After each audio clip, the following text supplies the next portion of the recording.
I'm Jonathan and from Back in Motion Physiotherapy, and next exercise of the day for you is using a kettlebell again, and it's a halo. If you have got a dumbbell or another weight at all you're going to be needing is holding either end of it just like so, but a kettlebell seems to work really nicely for me, which is why I'm using that today. First of all, what is a halo exercise? So if I show you in its truest form, you're going to be standing nice and upright with the weight like so, looking so you're able to kind of see through the kettlebell if you've got one, or the weight's just above where your hands are, or my hands are here. So why it's a halo is because you're going to keep those elbows nice and high as you bring the weight around your head, trying to keep that head as high as you can, and then coming back to the center point again, and then returning, coming round the other way and back again.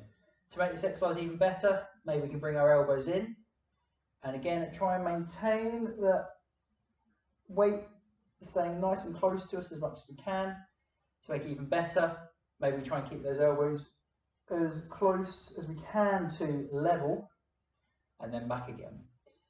Now from the side, you'll notice I'm trying to stay nice and upright when I'm doing that exercise, and that kind of comes from the very bottom down. So if I show you from a bit further back, my feet are really trying to stay in contact with the floor equally throughout the whole movement.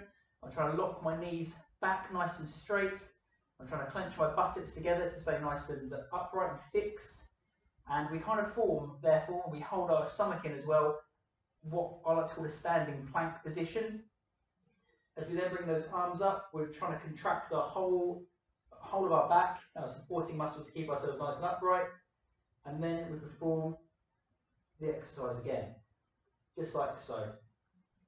Now after 4 or 5 repetitions of these, or 4 or 5 repetitions as you go each way, you may start to feel a bit of a burn in your shoulders, but don't worry, that's a good thing. We're trying to work a bit harder with this exercise, trying to demand a bit more from our shoulders, and that's okay. But if you do feel that it's a bit too much, then don't be afraid to stop it right there.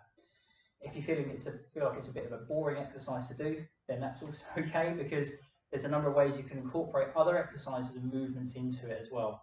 One of my particular favourites is adding in a squat. So you would do this by holding the weight just like so. Again, you can keep it at that head height so you can see through the kettlebell, and then you would squat down, form a halo just like so, squat down again, and then go back the other way.